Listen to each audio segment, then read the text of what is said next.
पाहू गेल्या या सभागृहामध्ये मला कोणी दीक्षित दिसत नाही आणि सगळेचे सगळे आपण कोणी नामधारकाच्या स्टेजवर असेल, कोणी वेदवंत असेल, कोणाला बोध वेदाकडून बोधाकडे गेलेलं असेल आणि त्याच्यानंतर येणारं जे काही अनुसरण असतं हा आपल्या जीवनातील अत्यंत महत्त्वाचा टप्पा असतो।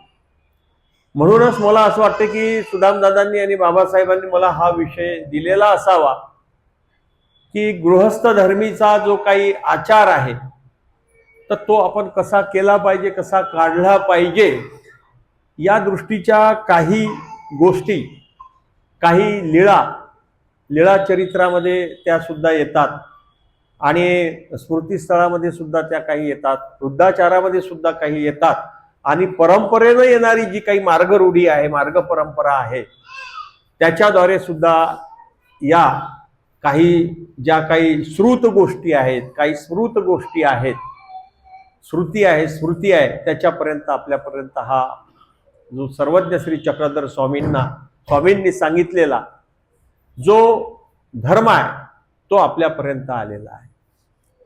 खरं पाहू जाता जर विचार करायला गेलो तर सर्वज्ञ श्री चक्रधर स्वामींनी जो काही चौथा असा एक पदार्थ मांडलेला आहे, देवता पदार्थ, ज्याची मांडणी भारतीय संस्कृतीमध्ये फार कुणी केलेली नव्हती, उवरवर केलेली होती आणि या महानुभाव तत्वज्ञानामध्ये देवता या पदार्थाची सविस्तर अशी मांडणी सर्वज्ञ श्री चक्रधर स्वामींनी केलेली आहे आणि त्याच्या माध्यमातून आणि प्रपंच असेल, जीव, देवता, प्रपंच आणि परमेश्वर याच्या माध्यमातून हे चारही जे काही केंद्रबिंदू आहेत हे चौकोन आहे आणि या चौकोनाचे जीव, देवता, प्रपंच आणि परमेश्वर हे चार बिंदू आहेत, चार कोपरे आहेत, चार कॉर्नर आहेत आणि याच्या मधामध्ये आपला मोक्ष आहे। त्याच्यामुळं आपले हे जे काही चार कॉर्नर आहेत, जीव, देवता, प्रपंच आणि परमेश्वर, जीवाचा उद्धार करण्यासाठी सर्वज्ञ श्री चक्रधर स्वामींनी इथं येऊन जे काही ज्ञान या जीवाला दिलं ते आपण अनेक सृष्ट्यानुसृष्ट्या आणि जन्मानुजन्म घालवलेला आहे। आज पाहतोय की पृथ्वी तलावरती प्रचंड गर्दी आहे। जर लोक मोक्ष मार्गाला जर गेले असतील तर इतकी गर्दी पृथ्वी तलावरती व्हायला नको असा मला साधासा आणि अल्पसा असा प्रश्न बरेच वेळा पडतो। परंतु कुठल्याही चांगल्या कामासाठी, चांगल्या गोष्टीसाठी खूप वेळ लागतो आणि स्वामींनी जी काही ब्रह्मविद्याशास्त्र आपल्याला इथं सांगितलेलं आहे ते सांगत असताना, स्वामींच्या सन्निधानामध्ये असताना स्वामींनी गृहस्थाश्रमीचीच सगळी लोक त्यांच्याकडे होती। जे काही पंडित वर्ग होता, भटोबास असतील, महादाईसाबाई असतील किंवा आणखीन दादोस असतील किंवा आबाईसा असतील, जी काही सगळी जी काही शिष्य मंडळी होती देवांकडे, ती सगळं गृहस्थ धर्माकडूनच इकडे आलेली होती आणि गृहस्थ धर्म हा अत्यंत असा महत्त्वाचा धर्म आहे। भारतीय संस्कृतीमध्ये ब्रह्मचर्याश्रम, गृहस्थाश्रम आणि वानप्रस्थाश्रम आणि मग संन्यासाश्रम अशी मांडणी ही केलेली आहे आणि ही मांडणी करत असताना भारतीय संस्कृतीमध्ये धर्म, अर्थ, मोक्ष, काम या सगळ्या चारही ज्या काही गोष्टी आहेत त्याला पुरुषार्थ म्हटलेला आहे।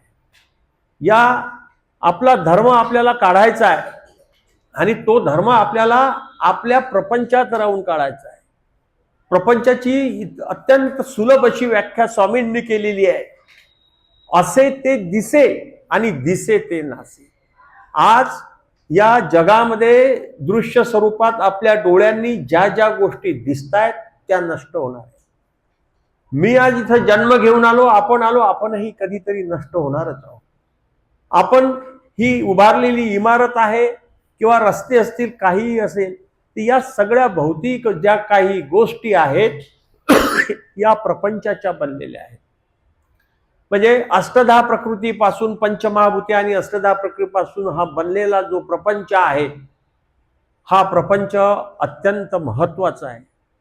म्हणजे प्रपंचात आल्याशिवाय आपल्याला पास होता येत नाही. म्हणून परमेश्वरानं प्रपंचाची प्रयोगशाळा तुमच्या माझ्यावरती प्रयोग करण्यासाठी तयार केलेली आहे. हे देखील आपण लक्षात घेण्याची गरज आहे. असं आपण विचार करा की जर प्रपंच नसता तर जीवाच्या उद्धरणामध्ये प्रचंड अशा प्रकारचा अडथळा निर्माण झाला असता. एखादा आपल्याला जर एखादी तपासणी करायची असेल, आपल्या शेतातली माती तपासायची असेल, आपल्याला जर रक्त तपासायचं असेल, त्याच्यामधला कुठला घटक काही कमी झाला असेल तर वेगवेगळ्या प्रकारच्या चाचण्या डॉक्टर आपल्याला करायला सांगतात. आणि त्याच पद्धतीनं आमच्या स्वामींनी या प्रपंचाच्या माध्यमातून वेगवेगळ्या प्रकारच्या चाचण्या या जीवोद्धरणासाठी सांगितलेल्या आहेत. म्हणून प्रपंच हा वाईट नाही आहे, प्रपंच हा चांगला आहे. आपण तो कशा पद्धतीनं घेतला पाहिजे हे अत्यंत महत्वाचं आहे.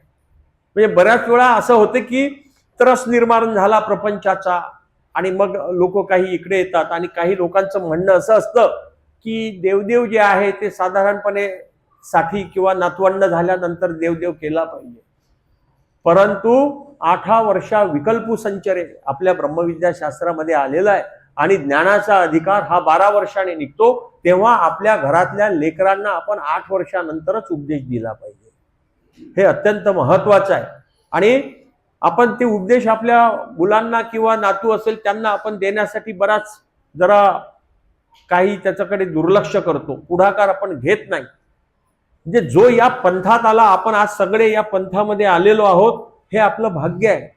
हे भाग्य असं आहे की पूर्वजन्मीचे जे काही सृष्ट्या जन्मानी जन्माचे जे संस्कार उमटलेले आहेत, जे बोधाचे संस्कार आहेत किंवा जे काही चांगल्या या ब्रह्मविद्या शास्त्राचे जे काही संस्कार आहेत, म्हणून आपण आज गृहस्थाश्रमी का असेना परंतु स्वामींच्या मार्गाचा संस्काराचा उमट आपल्या आत्म्यावरती झाल्याच्यामुळे आपण या पंथामध्ये आलेलो आहोत. आणि हे आपल्या सगळ्यांचं अहोभाग्य आहे. हे आपण नेहमी लक्षात ठेवण्याची गरज आहे की माझा पंथ, माझा धर्म जो आहे हा श्रेष्ठ आहेच, पण तो माझ्यासाठी आपण श्रेष्ठ ठेवला पाहिजे. इतर जो कोणी अन्य पंथीयाचा असेल तर त्याला जर माझा पंथ किंवा धर्म काही श्रेष्ठ वाटत नसेल किंवा त्याच्या परीनं जर वाटत असेल तर तीही भूमिका आपण आदरानं, आपण समन्वयानं आपल्या मनामध्ये ठेवली पाहिजे. कारण की ज्याला त्याला आचरणाची आपापली जी काही पद्धती आहे आणि जी काही आपल्या भारतीय संस्कृतीमध्ये येणारे जे काही धर्म संप्रदाय आहेत त्यांना आपापलं आचरण करण्याची जी काही भारतीय राज्यघटनेमध्ये देखील एक आपण काय म्हणूया की तरतूद केलेली आहे. म्हणून आपण अन्य पंथीयांचा देखील आपण सन्मान ठेवला पाहिजे, त्यांच्या तत्वाचा देखील आदर ठेवला पाहिजे.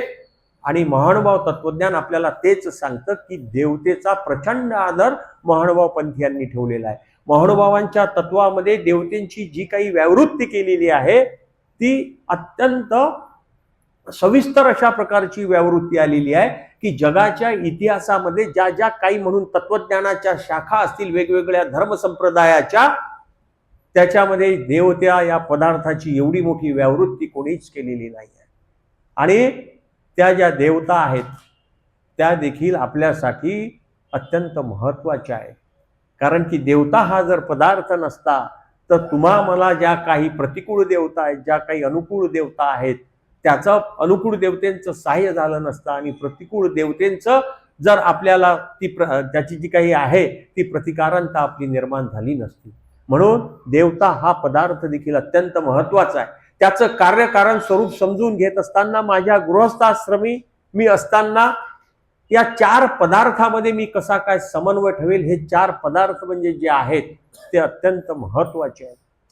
जे स्वामींनी सांगितलेलं आहे ते असंच झालं. मला वाटतं की स्वामींचा मुक्काम हिरण्यपुरीला होता, तिकडे ते खडकोलीवरून तिकडे गेलेले आहेत आणि उपाध्ये बासांचे भाऊ नागदेव भट, नागदेव उपाध्ये त्यांची भाजनाची म्हणजे ती ताटं घेऊन जात आहेत. आणि ती ताटं नेत असताना महालक्ष्मीच्या देवळामध्ये काही महाजन त्या गावचे बसलेले आहेत आणि ते नागदेव भटांना, नागदेव उपाध्यायांना म्हणतात की गोसावी असी कवरे ठाई अवसर असे, गोसावी कुणीकडे राज्य करीत आहे. तेव्हा हे नागदेव उपाध्ये म्हणतात, हे नवे गोपाळांच्या देवळांतू आमचे गोसावी आहेत, तिथे आहेत. तेव्हा ते 5-6 जण जे महाजन बसलेले आहेत, चला ते म्हणतात, चला चला उठा आपण जाऊया गोसावी अशी काही पुसूया. म्हणून आमच्या सर्वज्ञ श्री चक्रधर स्वामींना काही एक विचारण्यासाठी, काही एक प्रबोधनात्मक विचारण्यासाठी ते त्या हिरण्यपुरीला येतात आणि स्वामी त्यांचं स्वागत करतात. स्वामींच्या समोर ते असे बसलेले आहेत आणि ते येऊन स्वामींना दंडवत करतात आणि ते म्हणतात, महाजन की जीजी आम्हासी काही जो आहे ते निरूपावेजी, आम्हासी संन्यस्त धर्म निरूपावाजी, असं ते विनंती करतात महाजन. आणि तेव्हा आमचे गोसावी त्यांना म्हणतात की संन्यस्त धर्माशी तुम्हा काय प्रयोजन असेल, संन्यस्त धर्माशी तुम्ही तर गृहस्थाश्रमीचे आहे, तुम्हाला या संन्यस्त धर्माचं काय काम आहे. स्वामी आपल्या आजच्या भाषेमध्ये आपण ज्याला असं म्हणतो की गुगली टाकणे, क्रिकेटमध्ये मोठा शब्द आहे, स्वामी असे अनेकदा गुगली टाकायचे आणि त्याला कसे आऊट करायचे. म्हणजे क्रिकेटपटू जेव्हा गुगली टाकून एखादा बॉल टाकल्यावर आऊट होतो, तसे अनेकांनी स्वामींना अशी छोटीशी गुगली टाकून आऊट केली आणि या महाजनांना त्यांच्या दांड्या त्यांनी उडवलेल्या आहेत. तर या सगळ्या दृष्टीनं ते म्हणतात की तुम्ही जे होऊनी असा ते का न पुसा, तुम्ही संन्यस्त धर्मात नाही आहे, तुम्ही गृहस्थ धर्मात आहे, म्हणून तुम्ही गृहस्थ धर्म जे काय आहे ते आम्हाला विचारा. आणि मग ते म्हणतात, ठीक आहे जीजी, गृहस्थ धर्म निरूपावा. अखंड अशा प्रकारचं गृहस्थ धर्माच्या विषयीचं तिथं मांडणी स्वामी करतात. त्याच्या जोडीला काही एक संन्यस्त धर्माच्या मांडणीची देखील तिथे चर्चा झालेली आहे. परंतु या लीळेमध्ये, लीळा चरित्रामध्ये संन्यस्त धर्माच्या विषयी कुठेही अशा प्रकारचा संन्यस्त धर्माचा जो काही सुतोवाच आहे ते प्रत्यक्ष या लीळेच्या निमित्तानं आपल्याला आलेलं तिथं दिसत नाही. परंतु वेगवेगळ्या लीळेच्या माध्यमातून स्वामींनी जो काही गृहस्थाश्रमीचे त्यांचे जे काही सद्भक्त होते त्यांना बरंचसं काही निरूपण केलेलं आहे. ते सगळं आम्हासाठी प्रमाण आहे. तेव्हा हे सगळं गृहस्थाश्रमाचं त्यांना निरूपण चाललेलं आहे आणि ते अवाक होऊन स्वामींना म्हणतात की जीजी, हा गृहस्थ धर्म ऐसना तर संन्यस्त धर्म कैसा असावा जी, ते आम्ही नेनो म्हणजे आम्ही त्याचा विचारही करू शकत नाही, ते आम्ही ना सुयेजी, असं वाक्य त्याच्या मुखामध्ये येतं. त्यांचा आम्ही विचारही करू शकत नाही. जर संन्यस्त धर्म त्याची चर्चाही आम्ही करू शकत नाही, विचार करू शकत नाही, गृहस्था धर्मीचं जे ज्ञान तुम्ही आम्हाला दिलेलं आहे तर तेच तर कितीतरी अफाट अशा प्रकारचं ज्ञान दिलेलं आहे. आणि स्वामी त्याच्यावरती प्रतिवाद करताना पुढे म्हणतात, हागा एसनाली फळे काही एरवीची मिळते असती. म्हणजे एवढी मोठी जी काही फळं आहेत या गृहस्थ धर्माची ते देखील काही अशीच मिळत नाही, त्याचं वैशिष्ट्य आहे. आणि मोक्षाचा मार्ग अधोरेखित करताना इथे मोक्षाचाही मार्ग स्वामींनी अधोरेखित केलेला आहे, जीवोद्धरणाचाही मार्ग अधोरेखित केलेला आहे. आणि गृहस्थ धर्मीच्या महाजनांना सांगितलेलं आहे की तुम्ही गृहस्थ धर्मातूनच तुम्ही आपला पुढची वाटचाल करू शकता. आज हे गृहस्थ धर्म जे आहे तुम्ही आम्ही सगळे त्याच्यामध्येच आहोत. गृहस्थ धर्म हा अत्यंत महत्वाचा धर्म आहे. आपापल्या परीनं आपण धर्म काढत असताना ज्या फळांच्या विषयी महाजनांना अपेक्षा नव्हती, इतक्या गृहस्थ धर्मातून देखील त्या फळांची निष्पत्ती होऊ शकते, हे त्या स्वामींच्या त्यांच्या श्रीमुखातून निघालेल्या त्या उद्गारावरून आणि त्या महाजनांच्या उद्गारावरून आपल्या असं लक्षात येतं. गृहस्थाश्रमीच्या धर्मातूनच आपल्याला बरंच काही पुढे जाता येतं. बऱ्याच अशा गोष्टी आहेत. आणि भटोबासांनी तर एके ठिकाणी म्हटलंय की ब्रह्मविद्येचा उपदेशिया साधन चरितार्थ करी तरी ईश्वराची प्राप्ती होय. म्हणजे हा जो ब्रह्मविद्येचा जो उपदेशिया आहे, उपदेशिया हा शब्द म्हटलेला आहे. उपदेशिया म्हणजे तुम्ही आम्ही सगळे आलो त्याच्यामध्ये, नामधारकापासून वेदवंत बोधवंत आलेला आहे त्याच्यामध्ये. आणि त्याच्यामध्ये हा जो काही आचरण करणारा जो काही संन्यस्त आहे तो थोडासा मागे आहे. त्या स्मृतीमध्ये आपण जर बारकाईनं जर त्याचं विवेचन पाहिलं तर आपल्या असं लक्षात येईल की जो आपल्याला संन्यस्त धर्माकडे घेऊन जातं तो गृहस्थ धर्म हा अत्यंत महत्वाचा आहे. फार कमी भाग्यवान लोक असतात की जन्म झाल्याबरोबर मार्ग परंपरेत येतात, त्यांचे आई वडील कुठल्या मार्गाला देतात, ते खूपच भाग्यवान जीव आहेत. परंतु आपलं ते भाग्य नाही आहे. परंतु आपला देव आपल्याला आपल्या प्रपंचातून कसा काढता येईल आणि जी परमेश्वरानं वेगवेगळ्या चाचण्या करण्यासाठी प्रात्यक्षिक लॅब म्हणून या देवता ज्या पदार्थाची निर्मिती केली, ते आपण सातत्यानं देवतांचे गुणधर्म, त्यांचा कार्यकारण स्वरूप आणि जे काही आहे ते आपण सातत्यानं लक्षात ठेवण्याची गरज आहे. जे काही या संसारामध्ये, या प्रपंचामध्ये जे काही सगळं चालतंय अव्याहत चक्र, ते या देवता पदार्थाच्या माध्यमातून चालतंय आणि ईश्वराच्या मनोधर्मानं चालतंय. तेव्हा हा ईश्वराचा मनोधर्म कधीही भंगणार नाही, जो माझ्या जीवनधारणासाठी आहे तो आपण लक्षात ठेवण्याची गरज आहे. आज प्रपंच म्हटला की बरेच लोक त्रसतात आणि प्रपंचाला त्रसूनही काही दीक्षित झालेली काही मंडळी आपल्याकडे आपल्याला दिसून येते. परंतु हा त्रसून येण्याचा मार्ग नाही, हा जिज्ञासाचा मार्ग आहे. हा ब्रह्मविद्येशास्त्राचा जो मार्ग आहे हा आर्ततेचा मार्ग आहे. आणि या आर्ततेतून ज्या जीवाच्या प्रती असणारी जी काही एक गोष्ट आहे, जी आपल्या मनाशी लावलेली आहे, असण्याची जी परी आहे, अस्तिपरी म्हटलेला आहे. अस्तिपरी हा शब्द खूप गांभीर्यानं वापरला जातो. म्हणजे आपल्या मार्ग परंपरेमध्ये देखील खूपच गंभीर अशा प्रकारचा अस्तिपरी हे शब्द आहे. खरंच ते गंभीर प्रकरण आहे, खूपच समजून घेण्यासारखं आहे, खूप विस्तृत आहे. त्याच्यावरती माझ्यासारख्यांनी काय विवेचन करावं, कारण की मीही एक तुमच्यासारखा सामान्य नामधारक म्हणूया, वासनिक आहे की नाही हे देखील मला माहिती नाही आज रोजी. तेव्हा जो काही वेद आणि बोध आणि हा स्वामींचा येणारा जो काही जीवधारणाचा जो मार्ग आहे तो आपल्याला आपल्या प्रपंचामध्ये राहूनच आपल्याला काढायचा असतो. अस्तिपरी म्हणजे असण्याची परी, आचरणाची परी. परी म्हणजे पद्धत, परी म्हणजे पद्धत आणि अस्ति म्हणजे आचरण. मग आचरणाची परी कोणती आहे, आचरणाची पद्धत कोणती आहे, तर ती आमची अस्तिपरी आहे. विकार विकल्प शून्य स्वभाव मात्रे. म्हणजे हे विकार विकल्प जे आहेत आणि स्वभाव जे आहेत, 8 स्वभाव सांगितलेले आहेत, अष्ट स्वभाव सांगितलेले आहेत. क्षुधा, पिपासा, मल, मूत्र, भय, निद्रा, शीत, उष्ण, हे सगळे 8 जे स्वभाव आहेत हे प्रत्येक जीवाला, आपल्या मानवाला लागलेले आहेत. आणि या 8 स्वभावाचं विकार विकल्प शून्य स्वभाव मात्रे, मात्रा द्यायला सांगितलेली आहे. म्हणून प्रपंचातल्या किंवा संसारातल्या माझ्यासारख्या तुमच्यासारख्या सगळ्या सद्ग्रहस्थांनी आपल्या प्रपंचामध्येच या अष्टस्वभावांना थोडी थोडी मात्रा घालण्याची नितांत गरज आहे.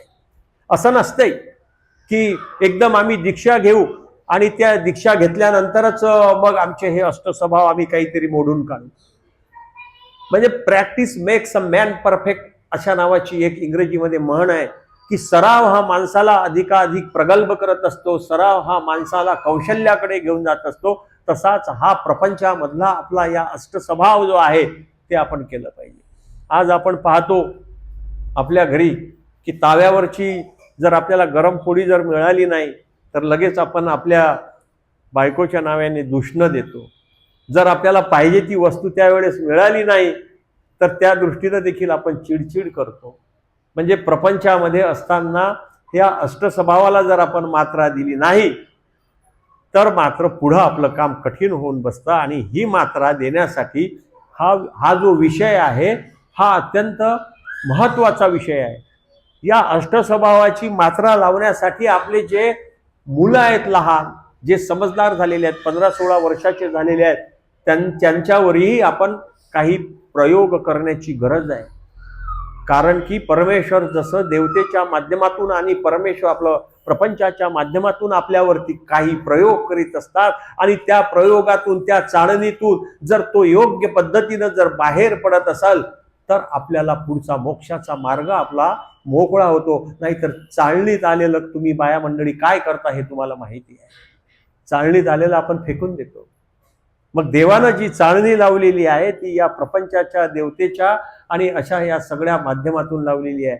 आणि जीव त्या चाळणीतून खाली पडून पुढच्या मार्गाकडे जाण्याच्यासाठी जो आपला मार्ग आहे हा गृहस्थाश्रमीचा, हा देखील आपण समजून घेण्याची गरज आहे.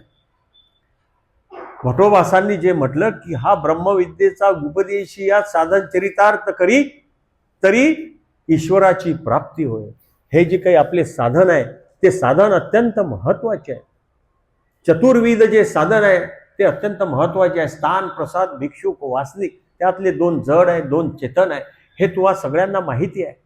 परंतु हे सगळं करत असताना चेतन जे आहे ते जडापेक्षा थोर सांगितलेलं आहे. आणि परमेश्वरानं या जडाच्या ठिकाणी आपल्या कृपाशक्तीचा निक्षेप केल्याच्यामुळे ते देखील आपण लक्षात ठेवण्याची गरज आहे. आज आपण प्रसाद वंदन केलंय, देवपूजा इथं केलेली आहे. माझ्या स्वामींचा त्या प्रसादाशी पावन पवित्र असा स्पर्श झालेला आहे, संबंध झालेला आहे. येथीची या संबंधा गेले ते तुले ओटे गोटे तुम्हा नमस्करणीय ती गा. अशा प्रकारचा हा जो संबंध आहे तो नमस्करणीय आहे. आणि तो नमस्करणीय करत असताना 800 वर्षापासून आमच्या पूर्वजांनी, पूर्वसुरींनी ते सगळं त्याचं संवर्धन केलेलं आहे. म्हणूनच म्हटलेलं आहे की अति यत्न कीजे पूजा अवसरी काढीजे, पुष्प एक वाहिजे सकृत सेविजे. म्हणजे प्रसाद जे आहे त्याचं संवर्धन करण्यासाठीच जे काही एक तंत्र आहे ते आमच्या पूर्वजांनी केलेलं आहे, विकसित केलेलं आहे आणि आमच्यापर्यंत परंपरेपर्यंत आलेलं आहे. सकृत सेवायचं आहे.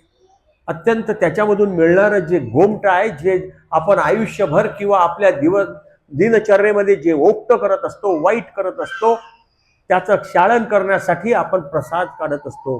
3 दिवसातून आपण काही एक प्रसाद आपल्या घरी असेल तर ते केले पाहिजे. देवपूजा जी आहे ती देवपूजा तर आपण प्रत्येक दैनंदिनी करतो. म्हणजे साधारणपणे 3 वेळा आपण देवपूजा केलीच पाहिजे. सकाळ, दुपार आणि संध्याकाळ. आणि गृहस्थाश्रमीच्या जे काही लोक आहेत त्यांनी देखील लक्षात ठेवलं पाहिजे की एका प्रहरापेक्षा म्हणजे 3 तासापेक्षा जर घराच्या बाहेर गेलो असेल तर आल्यावरती हात सोहळे करून एक विशेष केला पाहिजे. जे तुमचं सत्व प्रदूषणामध्ये जातं, तुमच्या मनावरती, हृदयावरती जो काळीमा येतो तो काळीमा या परमेश्वराच्या शक्ती निक्षेपाच्या या संबंधामुळे तो दूर होतो. म्हणून 3 तासानंतर, 3 तासाच्या वर जर आपण बाहेर असेल तर घरी आल्याबरोबर हातपाय धुवून आपण किमान एक विशेष केला पाहिजे. हे जे काही आपली आचरणाची पद्धत आहे आमच्या पूर्वसुरींनी आमच्या सगळ्यांसाठी ही घालून दिलेली आहे. आणि हे साधन चरित करायचं असेल तर आता हे साधन स्थान, प्रसाद आहे, भिक्षुक आहे, वासनिक आहे, हे एवढीच साधनं नाही आहेत. याच्या पलीकडे देखील साधनं आहे. 4 साधनं आपण असं म्हणतो, परंतु जे शास्त्र आहे हे देखील एक महत्वाचं साधन आहे. म्हणजे ब्रह्मविद्या शास्त्र जे आहे ते हे महत्वाचं शास्त्र आहे. आपण शास्त्राच्या दूर चाललेलो आहोत, मोबाईलच्या अधिकाधिक जवळ चाललेलो आहोत. हे गोष्ट अत्यंत चांगली आहे की आमचे प्रभाकरराव पवार सर या मोबाईलच्या तंत्राचा उपयोग करून तुम्हाला मोबाईलच्या माध्यमातून का होईना देवाचं दर्शन करवतात. चांगल्या कामासाठी आपण मोबाईलचा नित्य उपयोग केला पाहिजे. मी काही कुणावरती टीका करीत नाही, मला कुणावरती टीका करण्याचा अधिकारही नाही. परंतु आपण पाहतोय की मार्गामध्ये देखील नवीन जे तरुण साधू आहेत त्यांच्यावरती मला बोलण्याचा अधिकार नाही. परंतु सगळ्याच स्तरावरती या मोबाईलचं प्रचंड अशा प्रकारचं वेड लागलेलं आहे. आणि या वेडामुळं आपला प्रचंड वेळ वाया जातोय. म्हणजे या जन्मात आपण इथं आलो, अनेक जन्मोजन्मी हे ज्ञान आपण दवडलेलं आहे आणि ज्ञान परमेश्वरानं करून दवडलेलं आहे. आणि सृष्टीमध्ये परमेश्वर जे ज्ञान देतात ते एकच वेळा ज्ञान देतात आणि नंतरच्या काळामध्ये ते ज्ञान जर तिकडून निघून गेलं, दवडून जर दिलं तर आपली मोठी पंचायत होईल. आपल्याला हे ठरवावं लागेल की सातत्यानं आपल्याला त्या मायेच्या तमाचा भाग व्हायचा आहे की त्या तमातून बाहेर येऊन परमेश्वरानं निर्माण केलेली ही जी काही इथं प्रयोगशाळा आहे, या प्रपंचरूपी प्रयोगशाळेतून मला काही माझा आत्मोद्धार करून घ्यायचा आहे. या सगळ्या दृष्टीनं ताई थोडंसं बाहेर खेळवा बाळाला. माझा आवाज पोचतोय ना? या सगळ्या दृष्टीनं आपण लक्षात ठेवण्याची गरज आहे. आणि प्रचंड अशा प्रकारचं हे झालेलं आहे. भटोबास एका ठिकाणी गेलेले आहेत, स्वामी उत्तरापंथ गेलेले आहेत. भटोबास त्या एका ठिकाणी जातात आणि भटोबासांची तिथे म्हणजे पाटाऊ पासवडी म्हणजे जी काही रेशमी वस्त्र आहेत त्यांनी त्याची पूजा होते, सुवर्ण पुष्पी पूजा होते. आणि भटोबास नाही नाही म्हणतात, परंतु ते जे वासनिक आहेत ते त्यांना मोठ्या पद्धतीनं ते करायला सांगतात. मोठ्या पद्धतीनं त्यांची उत्कंठा असते आणि ते सुवर्ण पुष्पी पूजन करतायत. परंतु ते दुःखाने भटोबासांचा अश्रुपात होतोय. खरं तर एखादा जीव असता तर माझी जर एक मोठी पूजा होते आहे तर त्याला मानमान्यता आणि कीर्तीचा अहंकार निर्माण होतो लगेच आपल्या जीवामध्ये. परंतु भटोबासांसारखे हे असे जीव आहेत की ज्यांच्या डोळ्यातून अश्रू पगडतात आणि त्या अश्रूतून त्याच्यामधून जे येतं ते तत्वज्ञान, जे मार्ग परंपरेत येतं ते अत्यंत महत्वाचं आहे. आणि तेव्हा ते वासनिक म्हणतात, भटो दुःख काही करीत असा, दुःख का करीत असा. तेव्हा भटोबास त्यांना म्हणतात, हांगा अस्तीपरी काय माझी या बापाशी विहिली. भटोबासांचे वडील वारलेले आहेत.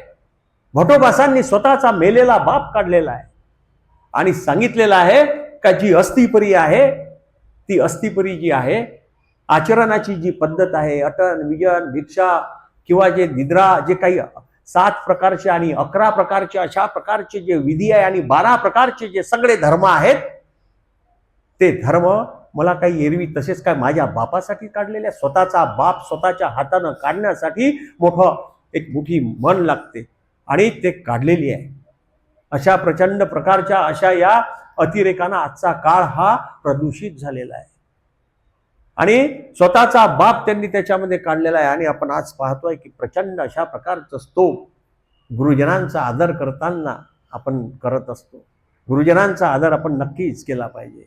परंतु प्रचंड अशा प्रकारचं भौतिक संसाधनं झाली, साधनं झाली, पैसा आला.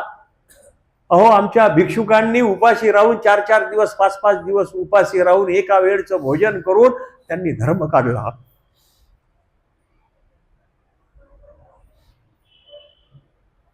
त्यांचं आचरण आपल्यासाठी प्रमाण असलं पाहिजे. आपल्याकडे आज सुदैवानं सगळी साधनं आहे आणि त्या भौतिकतेमध्ये आपण गुरफटून गेलेलो. म्हणूनच भटोबा जे आहेत ते भटोबा स्वामींना प्रश्न करतात की येथीचा बोधवंत तो विषय व्यवहारापासून का नुजडती. येथीचा जो बोधवंत आहे, ज्याला 4ही पदार्थाचं ज्ञान झालेलं आहे, जीव देवता प्रपंच आणि परमेश्वराचं ज्ञान झालेलं आहे, असा जो बोधवंत आहे, जो वासनिक दशेमध्ये सुद्धा आलेला आहे, हा विषय व्यवहारापासून का नुजडती, तो विषयापासून का सुटत नाही आहे, हा भटोबासांना पडलेला प्रश्न आहे. तेव्हा स्वामी त्याच्यावरती जीवाचं जे काही लक्षण आहे ते लक्षण सांगताना म्हणतात, ईश्वरी जीव निल्लळ होती जैसे तैसे, विषय व्यवहारी जीव निल्लळ नव्हे ती, जीव दृष्टार्थिया म्हणून. जीव हा दृष्टार्थी आहे, दृष्टपराच्या मोहात अडकलेला आहे. प्रचंड त्याला त्याचं आकर्षण आहे आणि त्या आकर्षणाच्या मुळे तो त्या मोहातून बाहेर पडत नाही. आणि ईश्वरी जीव निल्लळ होती, निल्लळ म्हणजे लळा नाही आहे. परमेश्वराच्या विषयीची जी काही आस्था आहे, प्रेम आहे, त्याच्यामध्ये असणारी जी काही आर्तता आहे ती जीवाकडे नाही आहे. आणि म्हणूनच स्वामींनी केलेला प्रश्न, भटोबासांनी केलेला प्रश्न, स्वामींचं आलेलं त्याच्यावरचं उत्तर हे आपण आपल्या संदर्भात लावण्याची नितांत गरज आहे. आज प्रचंड अशा प्रमाणात दृष्टार्थाकडे आपण वळलेलो आहोत आणि या दृष्टार्थ म्हणजे हा एक प्रकारचं हे प्रदूषण आहे. जीवाचा उद्धार करण्यासाठी मनाला आणि हृदयाला, मन बुद्धी आणि चित्त अहंकार हे चतुष्ट सांगितलेलं आहे, जे मानवाकडे दिलेलं आहे. या मनातून आपण केलं पाहिजे. मन म्हणेल तिकडे मन वढाय वढाय फिरी जातं पिकावर, बहिणाबाईची कविता आहे. आणि आपलं मन परत परत विषयाकडे जातं आणि त्याला हाकलून दिल्यावर परत ते विषयाकडे येतं. असंशय महाबाहो मनोधुनिर्ग्रहम चलम अभ्यासेन कौंतेय. म्हणजे हे जे काही आहे हे अर्जुना, हे मनाला सातत्यानं तयार ठेवणं, सातत्यानं वठणीवर आणणं सोपं नाही, परंतु अभ्यासानं ह्या गोष्टी गृहस्थाश्रमी राहूनच आपल्याला कराव्या लागत असतात. नाहीतर आपण पाहतो की मग पंचायत होते, आपले स्वभाव धर्म सुटत नाहीत आणि स्वभाव धर्म आपली दीक्षा घेतल्यावरही मग तनफन करतो. आपण पाहतोय आपल्या आजूबाजूला, मी कोणावर टीका करीत नाही आहे, या सगळ्या दृष्टीनं प्रपंचात राहूनच आपल्यातले दोष जे आहेत ते हळूहळू काढत न्यायचे आहेत. जीव सकळ दोषाचे आळे सांगितलाय म्हणून स्वामींनी आपल्याला प्रमाणपत्र नाही दिलेलं आहे की मी दोषाचा आळाच आहे, मी दोषाचा आळाच आहे. स्वामींनी त्या दोषाचं क्षालन करण्यासाठीची जी काही एक चाळणी आपल्याला दिली आहे ती चाळणी अस्थिपरीची चाळणी आहे. आणि ती अस्थिपरीची चाळणी मी माझ्या गृहस्थाश्रमाच्या धर्मामध्ये देखील वापरली पाहिजे असं नाही आहे. अस्थिपरी सर्वांसाठीच सांगितलेली आहे. वासनिकांची अस्थिपरी आपण त्याच्यातून असं काढतोय. तर स्वामींच्या समोर असणारा जो त्यावेळेचा जो काही भिक्षुक वर्ग किंवा त्यावेळेचा जो काही विद्वान पंडित वर्ग होता, हा सगळाच जो विद्वान पंडित वर्ग होता तो गृहस्थाश्रमीतून आलेला होता. तेव्हा त्यांच्या अडचणी त्यांना माहिती होत्या आणि त्या अडचणी माहीत असताना प्रपंचातलंही व्यवस्थित आपल्याला पाहायचं आहे. म्हणजे प्रपंच आपला बिघडला नाही पाहिजे. प्रपंच जर बिघडला तर काय होते हे आपण आपापल्या वेगवेगळ्या अनुषंगाने आपण पाहत असतो. आपले निर्णय प्रपंचातले चुकले म्हणून बॅलन्स लाईफ सांगितलेलं आहे. श्रीकृष्ण महाराजांनी सांगितलेलं आहे सुख दुःख संगे, म्हणजे सुख दुःखाचं बॅलन्स तुम्ही केलं पाहिजे. आणि हे सगळं सांगितलेलं आहे की सुख आणि दुःख, वाईट आणि चांगली परिस्थिती याच्यामध्ये हुरळून न जाता, दुःखात आपण जर झालो तर दृढ मूल न होता परत आपण नव्यानं उठून उभं राहिलं पाहिजे. गृहस्थाश्रमीच्या माणसानं, व्यक्तीनं पडत झडत का होईना पडत राहू आपण. ठेच लागत राहील आपल्याला, ठेच लागू द्या, पडलो तरी आपण उठून उभं झालं पाहिजे. नाही, माझा जो परमेश्वरीचा मार्ग आहे तो मला पूर्णत्वास न्यायचा आहे. आणि हा परमेश्वरीचा मार्ग जर मला पूर्णत्वास न्यायचा असेल तर आपल्याला पुढे जाण्याची अत्यंत महत्वाची गरज आहे. म्हणूनच आपल्याला म्हटलं जातं की आपला प्रपंच नेटका करावा. नेटका जर केला नाही तर मोठा वाद झाला. असाच प्रॉब्लेम, असाच प्रश्न नागदेवांच्या आयुष्यामध्ये, भटोबासांच्या आयुष्यामध्ये आला. भटोबास लागले स्वामींच्या मागे आणि भटोबासांचं कुटुंब राहिलं गावाला आणि दादोस होते. आणि दादोसांनाही मनात वाटलं की हे आपल्याकडून स्वामींकडे वळलेले आहे. वास्तविक दादोसांचे शिष्य भटोबास होते आणि त्यांच्याही मनात, त्यांच्या मनामध्ये किल्वेष झालं की भटोबास हे स्वामींच्या मागे लागलेले आहेत, आपल्याला सोडून दिलेलं आहे. त्यांच्या मनामध्ये त्याचं दुःख होतं आणि या सगळ्या दुःखामध्ये आग ओतण्याचं काम दादोसांनी केलं. आणि त्या भटोबासांच्या गावी जातात आणि त्याच्या बायकोचे कान भरतात. अरे तू काय, तुझा नवरा तिकडे गेलेला आहे आणि तो तर स्वामींच्या मागे लागलेला आहे, तू जा त्याला परत घेऊन ये. आणि हे काय आहे, तू कशी विपन्नावस्थेत आहे, तुझ्याकडे काहीच नाही. आणि ती गेली. स्वामी असे बसलेले आहेत, स्वामींना दंडवत केले तिने आल्यावरती. परंतु जसे भटोबास दिसले तेव्हा प्रचंड अशा प्रकारची स्त्री आपण पाहतोय.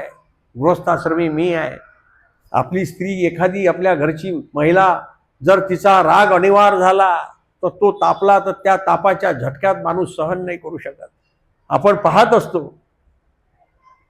पठारेजी, आपण पाहत असतो की स्त्रियांचं आपल्याला ऐकावं लागतं. आणि गृहस्थाश्रमी आपण स्त्रियांची देखील सल्ला घेण्याची गरज आहे.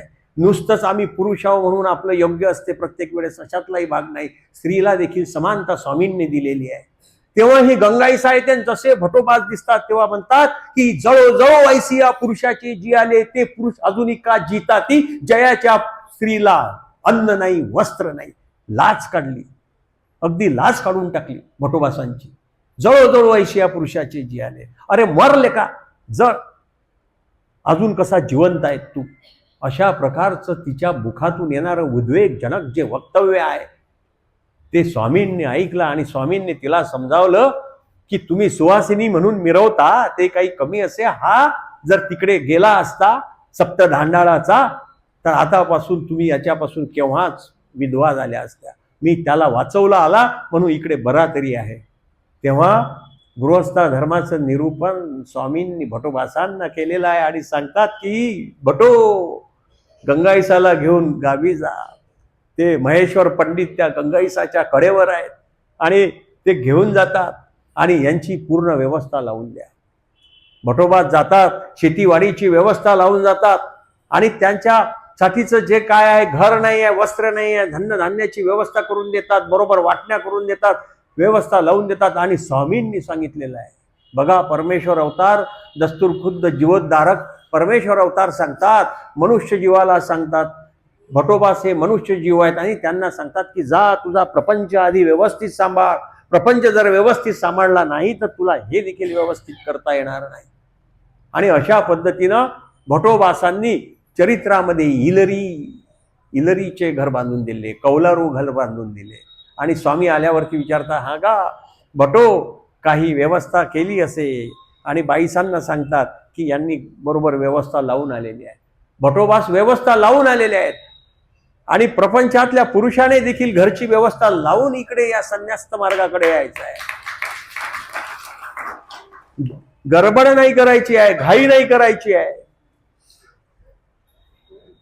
पण आपल्याला इंग्लिशमध्ये एक फार सुंदर म्हण आहे, स्लो बट स्टेडी. हळूहळू चालायचं आहे. तुमचे माझे अनेक जन्म झालेले आहे आणि तुमचे माझे अनेक जन्म झाल्याच्या नंतर हे जे ज्ञान आहे, हे ज्ञान आपल्याकडे आज जर कायम आहे, मी जर या पंथात जर असेल तर त्याचे चिन्ह माझ्या आत्म्यावरती उमटलेले आहे. म्हणून हे चिन्ह आपल्याला कायमस्वरूपी आपल्या आत्म्यावरती उमटून आपला खरा जीवोद्धार जर करून घ्यायचा असेल तर गृहस्थाश्रमीच्या प्रत्येक माणसानं, प्रत्येक जीवानं आपला प्रपंच नेटका केला पाहिजे. बायकोचं ऐकलं पाहिजे, आपली स्त्री काय म्हणते ते देखील आपण ऐकलं पाहिजे.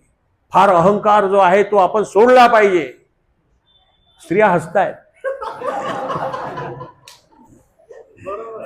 स्त्रिया हसतायत. एक आता संशोधन निघालं, ऑक्सफर्ड विद्यापीठाचा नवीन एक रिपोर्ट आला. त्याच्यामध्ये असं सांगितलं गेलं, त्या रिपोर्टमध्ये 2 वर्षापूर्वीचा रिपोर्ट आहे, मानसशास्त्रज्ञांनी तो तयार केलेला आहे की स्त्री ही अत्यंत प्रतिकूल अवस्थेमध्ये, कठीण परिस्थितीमध्ये पुरुषाच्या पुढे 40% जास्त तिचं योगदान असते. पुरुषापेक्षा 40% आहे. 40% ती प्रतिकूल परिस्थितीमध्ये तग धरू शकते, पुरुष तग धरू शकत नाही. हे वस्तुस्थिती आहे.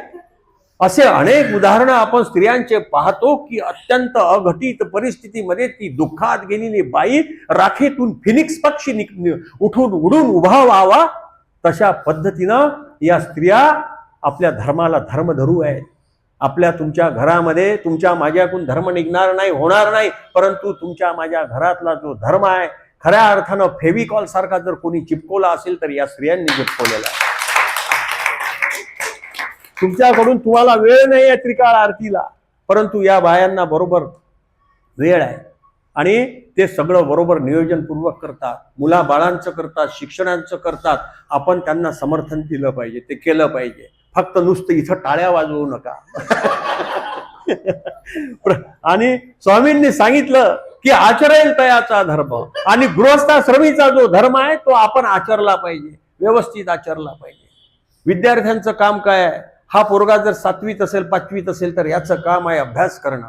याच्या बाबाचं काम आहे, याच्या वडिलाचं काम आहे की याला ड्रेस, पुस्तकं आणि याचं शिक्षण व्यवस्थित करून देणं. याच्या आईचं काम आहे की याचं व्यवस्थित संगोपन करून घेणं. आणि याच्या आई वडिलाचं हे काम आहे की याच्यावरती हे आध्यात्मिक जे काही संस्कार आहेत ते उमटवणं. आज आपण पाहतो की घराघरामध्ये मोठी विपरीत परिस्थिती आहे. आपण आपल्या मुलांना, आमच्या घरामध्ये आम्ही पाहतोय, आमची जॉईंट फॅमिली आहे. म्हणजे हे काही मी फारच स्तुतीपर बोलत नाही आहे, परंतु आमच्या घरचे मुलं जेव्हा कुठे बाहेर प्रवासात जातात ते पाहतात की हे हॉटेल कुठलं आहे, मांसाहारी आहे की शाकाहारी आहे, हे हॉटेल कुठल्या प्रकारचं आहे, काही अमेद्य तिथं सेवन करणं काही होते आहे का तिथं, अमेद्य ते अमेद्यची. हे संस्कार आपण मुलांवरती केले पाहिजे की सात्विक जेवण, सात्विक भोजन कुठं काही प्रसंगानं करण्याचं काम पडलं तर ते केलं पाहिजे. आणि स्वामींनी हा प्रवृत्तीचा मार्ग, निवृत्तीचा मार्ग सांगितलेला आहे. भटोबास म्हणतात की जी स्वामींचे, गोसावी यांचे 2 मार्ग असे. आपण म्हणतो की महानुभाव पंथा हा प्रवृत्ताचा मार्ग आहे, निवृत्ताचा मार्ग आहे. आणि हे गोष्ट खरीच आहे की महानुभाव तत्वज्ञान आणि स्वामींना सांगितलेला जो काही धर्म आहे हा आत्यंतिक निवृत्तीचा धर्म आहे, आत्यंतिक निवृत्तीचा धर्म आहे. मी त्या विषयाकडे नंतर येतो, परंतु हा प्रवृत्तीचाही आहे. आणि हेच भटोबास म्हणतात की जी प्रवृत्तीचा आणि निवृत्तीचा मार्ग असेल मला तो निरूपावाजी. तेव्हा प्रवृत्तीचा म्हणजे वासनिक धर्म आहे, प्रवृत्तीचा म्हणजे नामधारकाचा आहे, प्रवृत्तीचा म्हणजे जो गृहस्थाश्रमी आहे त्याचा धर्म स्वामी भटोबासांना निरूपण करतात आणि ते सांगतात की जे बहुतांमध्ये जे काही सुख स्वास्थ्याची जी प्रतीती तुम्हाला येईल त्याला तुम्ही सात्विक समजा. एखाद्या परिसरामध्ये मघा मी इथे या परिसरामध्ये आलं तर मला माझ्या हृदयामध्ये एकदम सात्विक भाव उमटले आणि बहुतामध्ये बहुतेक लोकांमध्ये जर काही जिथं काही तुम्हाला काही सात्विक सेविये सात्विक जर सेवता आलं काही सात्विक जर भेटलं तर ते तुमची प्रतीती आहे की तो जो आहे तो मनुष्य असेल ती जागा असेल ती सात्विक आहे आणि त्याची संगत केली पाहिजे. स्वामींनी ह्या आपल्या याच्यातून सांगितलेलं आहे आपल्याला. आणि स्वामी पुढे म्हणतात हा गृहस्थाश्रमीचा हा प्रवृत्ताचा मार्ग सांगताना की एक विधी किंकर असे एक परमेश्वर किंकर असे. आपण विधी किंकर न होवावे परमेश्वर किंकर होवावे, विधी भावातीता होवावे, अशा प्रकारचं स्वामींचे वचन त्याच्यामध्ये येतात. म्हणजे काय, किंकर म्हणजे दास. आपण विधीचा दास नाही झालो पाहिजे हे आपण लक्षात ठेवलं पाहिजे. विधीचा दास होणं म्हणजे कर्मकांडांकडे वाटचाल करणं आहे, एक लक्षात ठेवलं पाहिजे. विधी जे आहेत ते विधी निषेध स्वामींनी आम्हाला सांगितलेले आहेत. आमची विधी आम्हाला स्वामींनी जे काही निरूपण केलेले आहे कोणते कोणते विधी आहेत की पश्चात पहारी उठीजे ऐसे नवे की बाई, धाये तो खाईजे पाहे तो निजीजे. पश्चात पहारी उठीजे तो सारस्वत काळ देवता हृदयासी. म्हणजे सकाळी उठून स्मरण करायला सांगितलंय आणि प्रचंड गळ्यापर्यंत जेवायला सांगितलेलं नाही. तुम्ही आम्ही गळ्यापर्यंत प्रचंड जेवतो जिभेचे चोचले पुरवण्यासाठी. एक भाजी नाही आवडली ती चला हे भाजीच जमली नाही चला दुसरी भाजी करायला लागेल, ऐन वेळेवर आमच्या स्त्रियांना ऑर्डर सोडतो आपण. तर अशा पद्धतीनं हे जे काही चोचले आहे जिभेचे म्हणजे हे आपल्याला याची मात्रा आपल्याला गृहस्थाश्रमातच द्यावं लागते. असं नाही आहे परमेश्वर गृहस्था धर्मातून निघत नाही, बिलकुल निघते. स्वामींनी प्रवृत्ताचा मार्ग भटोबासांना सांगितला नसता आणि निवृत्ताचाही मार्ग सांगितला नसता. आणि त्याच्यामध्ये स्वामींनी सांगितलं की तुम्ही विधी किंकर न होवावे. आपण प्रत्येक जण बहुतेक लोक आपण विधी किंकर झालेलो आहोत. तुम्ही बारकाईनं निरीक्षण करा. अहो विधी किंकर आपण व्हायला नको. आपण परमेश्वर किंकर झालं पाहिजे. परमेश्वराने माझ्या काय सांगितलेलं आहे ते तत्वज्ञान जे काही भाष्य आलेलं आहे ती काही सूत्र आलेलं आहे ती अंगीकारून ती काही मुखोद्गत करून माझ्या आचरणात त्याचा काही अंतर्भाव होतो का हे आपण पाहिलं पाहिजे. ते आपण पाहतच नाही, फक्त सूत्रपाठ आम्ही पारायण चाललेली आहे. त्या पारायणाचं तुमच्या हृदयात उतरलं पाहिजे, ते आलं पाहिजे. आणि आपल्याला विधी किंकर व्हायला नाही सांगितलेलं आहे. आम्हाला आमची विधी पाळायचीच आहे. जे काही असेल भिक्षुकांचे जे काही आहे अटन विजन भिक्षा भोजन प्रसाद सेवा निद्रा हे जे काही विधी आहे हे तर करायचेच आहेत, ते अनुसरल्यांचे आहे. परंतु गृहस्थाश्रमीचे जे काही विधी आहेत स्वामींनी जे निरूपण केलेले आहेत जे अस्थिपरीतही सांगितलेले आहे ते विधी देखील आम्हाला पाळायचे आहे. परंतु विधी करत असताना इथं विधी जो येतो तो वैदिकाशी संबंधित शब्द आहे. मुद्दा लक्षात घ्या की वैदिक परंपरेमध्ये असणारी जी काही प्रचंड कर्मकांडांची जी काही त्यावेळेमध्ये वहिवाट लावलेली होती आणि स्वामींनी त्या कर्मकांडांच्या विरोधात त्यावेळेस जे काही आवाज उठवला तो आवाज या विधीशी संबंधित आहे. कर्मकांडांची निर्मिती आमच्या विधीतून निर्माण होणार नाही हे आपण पाहिलं पाहिजे.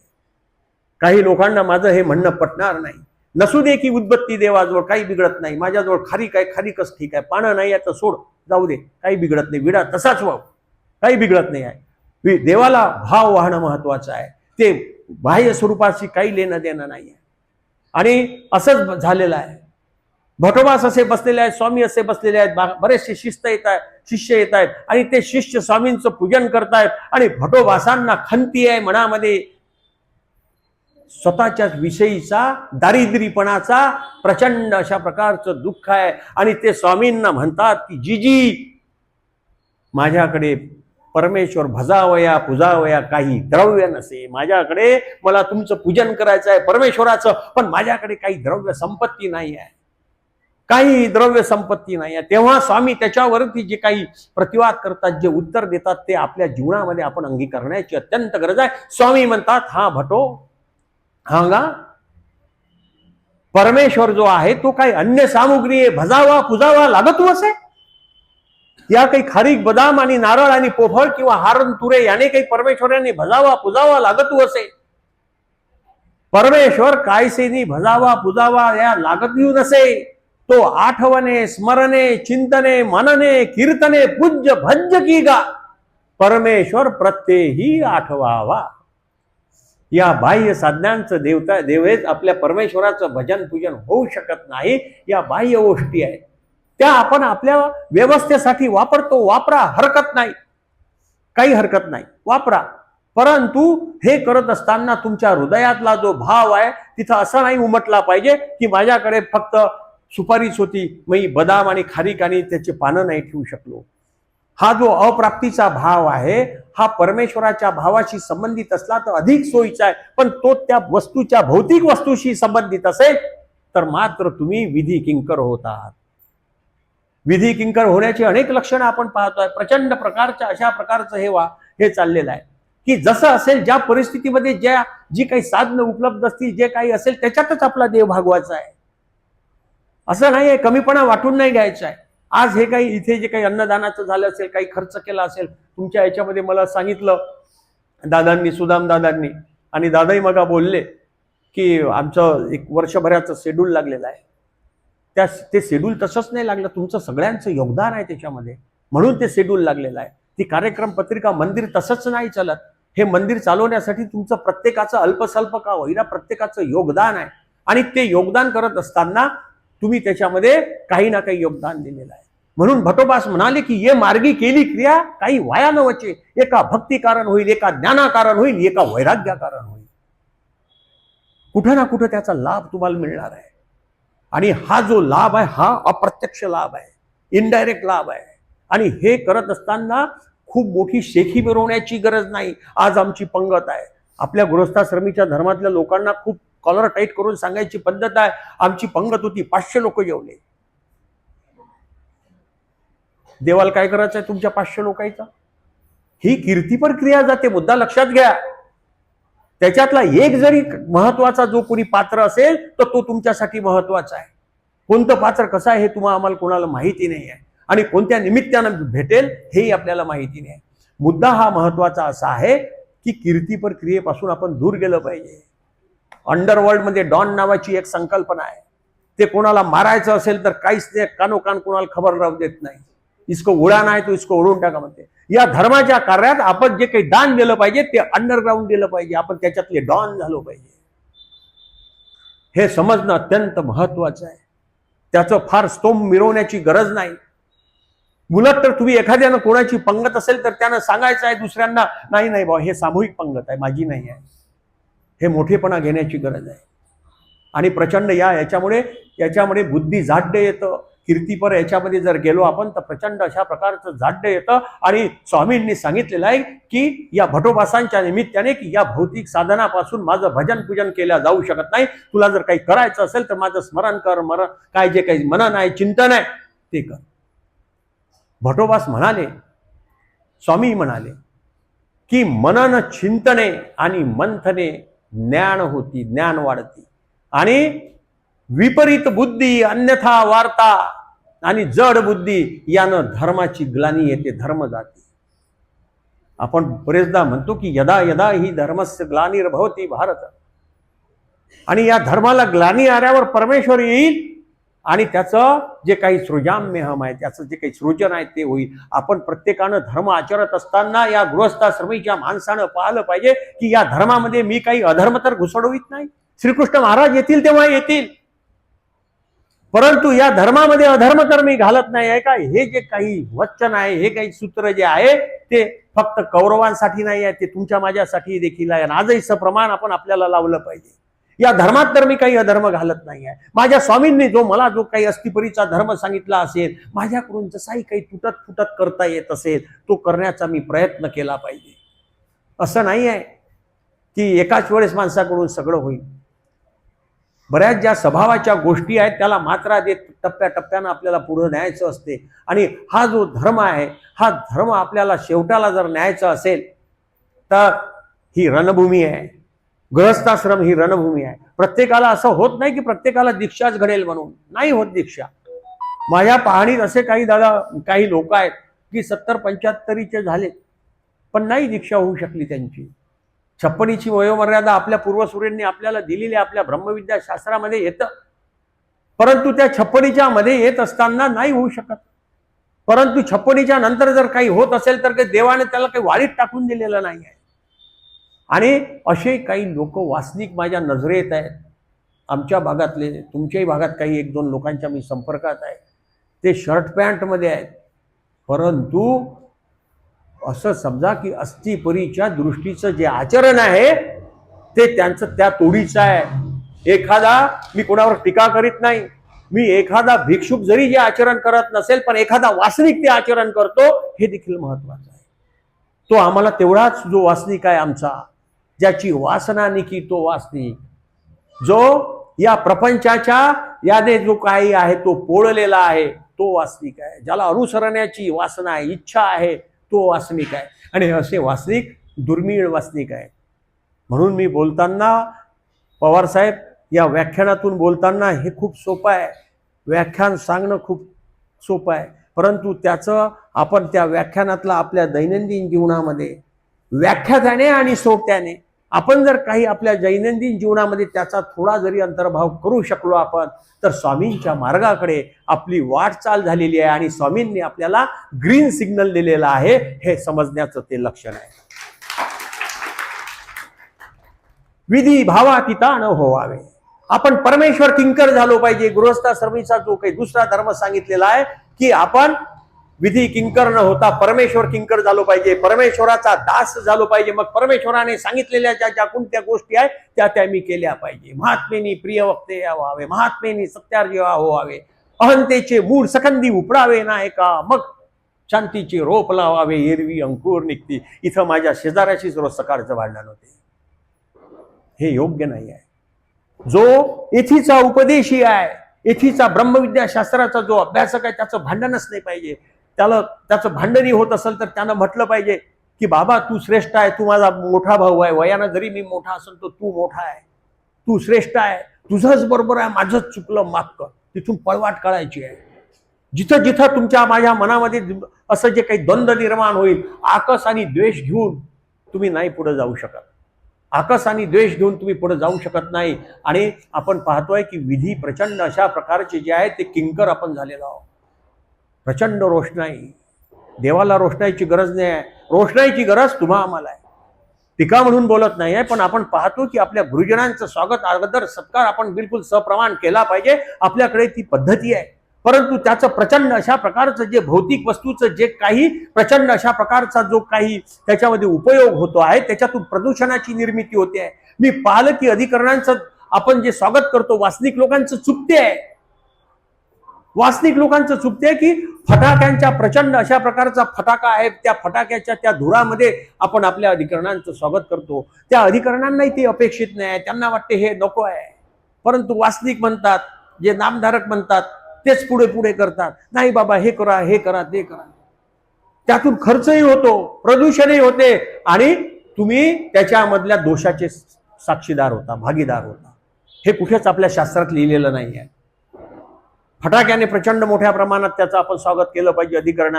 अधिकरणांचं स्वागत करायचं असेल तर अधिकरण दिसल्याबरोबर 5 दंड होते घाला. ते खरं अंतरीचं स्वागत आहे. प्रचंड मिरवणुकीवरती खर्च चाललेला आहे, आपण पाहतोय. टीका म्हणून बोलत नाही आहे. स्वामींनी सांगितलेला जो प्रवृत्ताचा धर्म आहे तो या गृहस्थाश्रमीच्या वासनिकासाठी सांगितलेला आहे. आणि निवृत्ताचा जो धर्म सांगितलाय, अस्थिपरीचा जो खरा आत्यंतिक अस्थिपरीचा जो धर्म सांगितलाय तो आमच्या दीक्षित लोकांसाठी सांगितलेला आहे. काळ बदललेला आहे.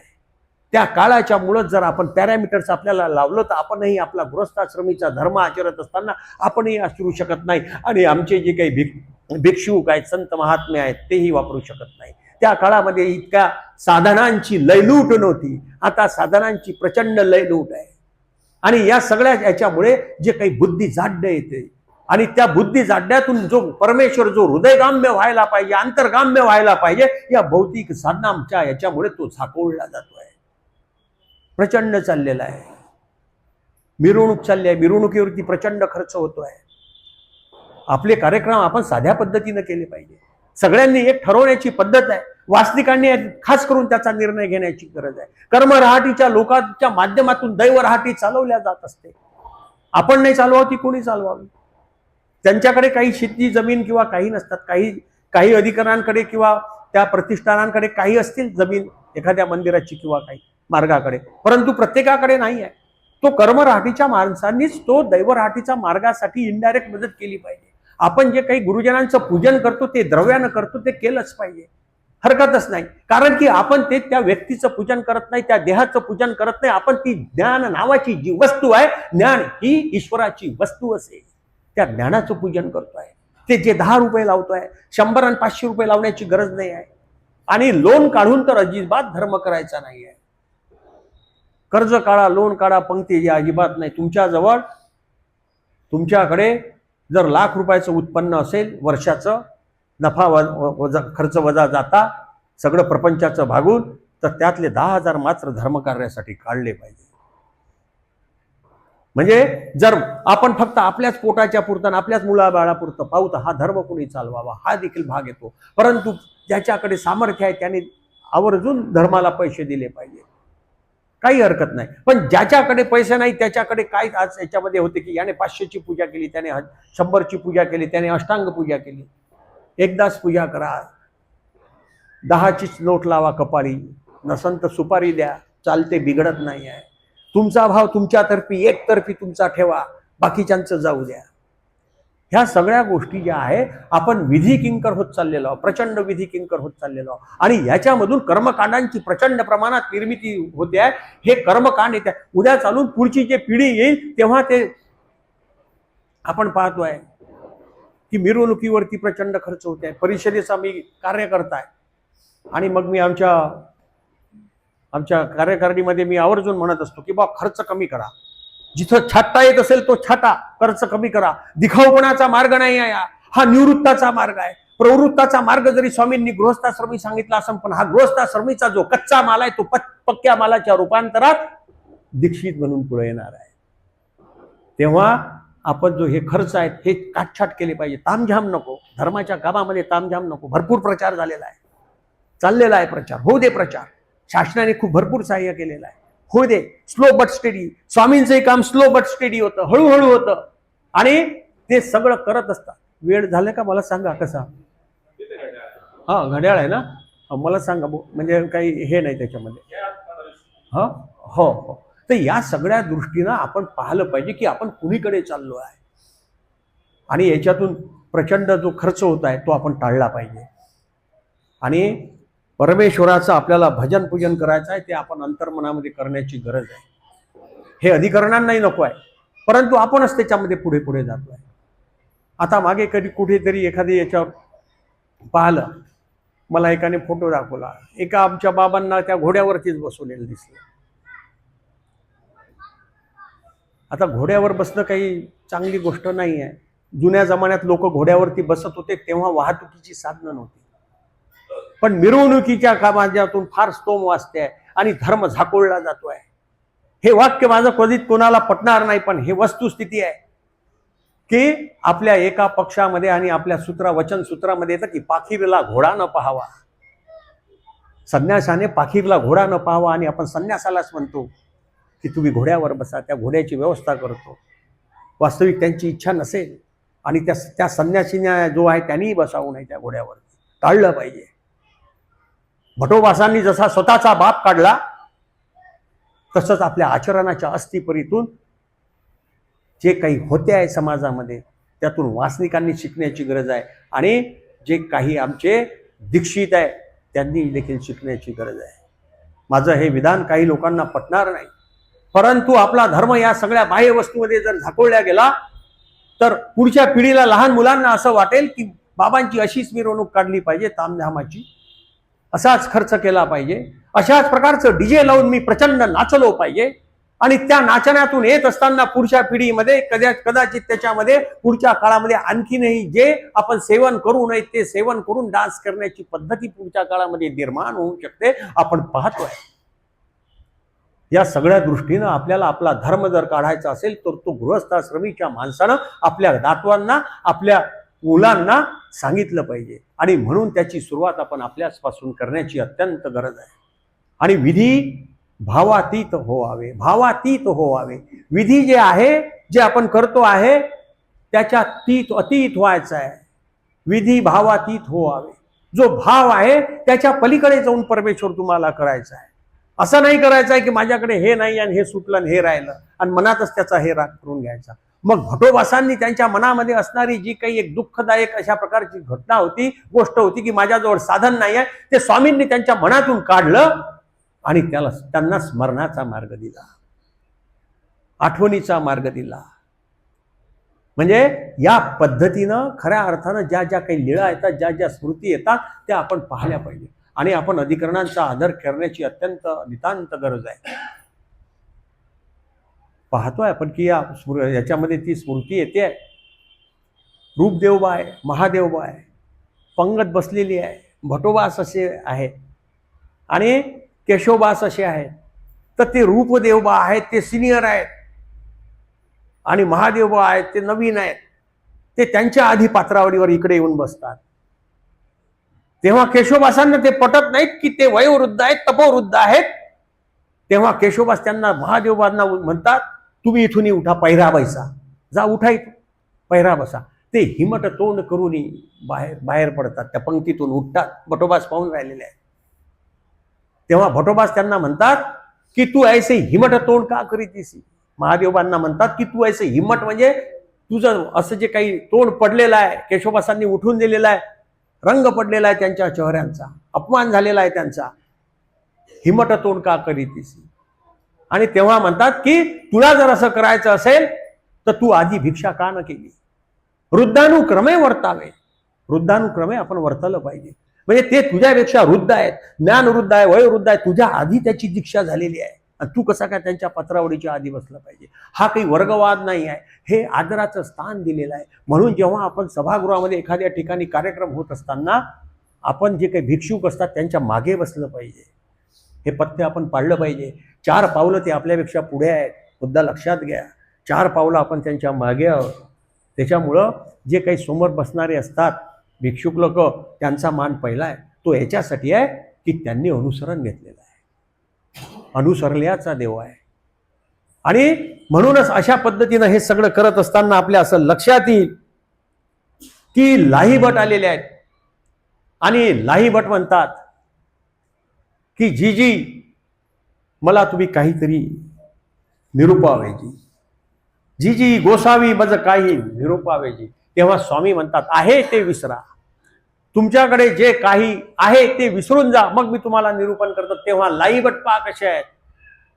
लाहीभट गृहस्थाश्रमीचे आहेत. ते म्हणतात जी असू द्या, जे आहे ते असू दे ना, राहू द्या, तुमचंही सगळं.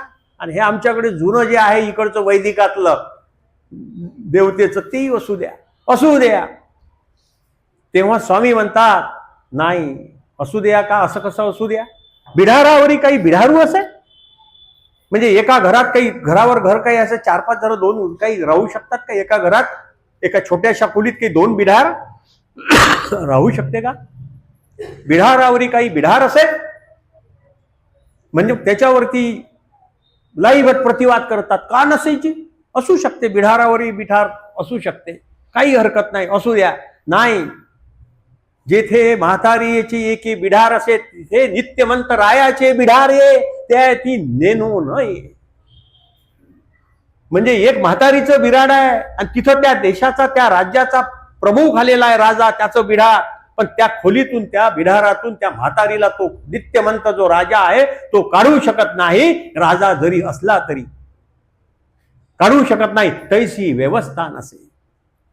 मग तिथे आमची आबाईसा बसलेली आहे, ती व्यवस्था कैसी जी, असा प्रश्न करतात. आणि तेव्हा म्हणतात स्वामी की अनंतु सामाये तेथा अणिकु न सामाये, अणिकु सामाये तेथा अनंतु न सामाये, अनंतु तो अनंतु की.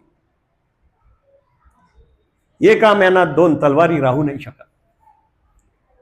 एका म्यानात जशा 2 तलवारी राहू शकत नाहीत, तसं जे हे काही अनंतु आहे, परमेश्वराचं जे ज्ञान आहे ते एका बिढारावर दुसरं बिढार करू शकत नाही. म्हणूनच लाई भटांना म्हटलेलं आहे की आहे ते विसरा. आपण पाहतोय की मिश्र क्रिया प्रचंड वाढते आहे. इकडेही जातो तिकडेही जातो आपण, हेही जमते तेही जमते. विषय व्यवस्था केली पाहिजे. बिढारावरती बिढार नको. आमचंच बिढार इतकं आहे, राजस्व अशा प्रकारचं बिढार आहे, तेजस्वी अशा प्रकारचं बिढार आहे, जे स्वामींनी आम्हाला ब्रह्मविद्या शास्त्राच्या माध्यमातून आणि जीवदेवता प्रपंच आणि परमेश्वर या चतुर्विध पदार्थाच्या माध्यमातून आणि या चतुर्विध साधनांच्या माध्यमातून दिलेलं आहे. हे महत्वाचं बिढार असल्यावर, हे तेजस्वी तलवार असल्यावर दुसऱ्या तलवारीची गरज काय? पण तरीही आपले समाधान नाही आहे. कधी आम्ही तिकडेही जातो, इकडेही जातो, तिकडेही जातो, हेही करतो तेही करतो. मी कट्टरतावादी नाही आहे, मी सहिष्णुतावादी आहे. परंतु हे सांगत असताना विषय व्यवस्था केली पाहिजे आणि संग्रह करावा असं स्वामींनी सांगितलं आहे. कुणाला संग्रह करावा असं सांगितलेलं आहे? गृहस्थाश्रमीच्या लोकांना संग्रह करायला सांगितलं आहे. संग्रह करावा याचा अर्थ भौतिक संग्रह करावा असा त्याचा अर्थ नाही आहे. तो सीमित अर्थाने आपण फार घेतो. संग्रह करावा म्हणजे एखाद्या ठिकाणी महानुभाव पंथीय जात असेल आणि तो त्याच्या नातेवाईकाकडे जर जात असेल आणि तिथं काही अन्य काही असेल, ते जर तुम्हाला जेवण चालत नसेल आणि त्यांनी जर म्हटलेलं असेल की अहो आम्हाला एकादशी आहे, तर आपणही म्हणायचं आम्हाला एकादशी आहे. विषय व्यवस्था करता आली पाहिजे. एखाद्या ठिकाणी कुठं गेलो आपण, तुम्हाला तिथे तिरवीत किंवा कुठं काही भोजन करायचं नाही आहे, एखादे तुमचे नातेवाईक आपल्याला विचारतात का हो जेवण झालं का? हो हो झालं जेवण. याला संग्रह करावा म्हटलेला आहे. विषय व्यवस्था करावी असं म्हटलेलं आहे. लोक तुटू द्यायचे नाही आहेत, लोक जुळून ठेवायचे आहेत, परंतु आपलं तर काही सोडायचं नाही आहे. हा स्वामींनी परमार्ग सांगितलेला आहे.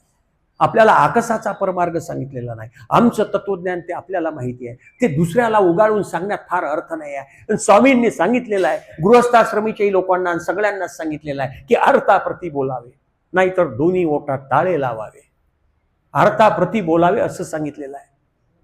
आणि जिथं सांगता येईल तिथं सांगताच आहे. हे लाईभट जे आहे, लाईभटांना हेही पाहिजे तेही पाहिजे. एका मॅनात त्यांना दोन तलवारी पाहिजे. त्यांना तेजस्वी तलवारीची गरज नाही आहे. त्यांना कितीही बिढार त्याच्यावरती चालते आहे.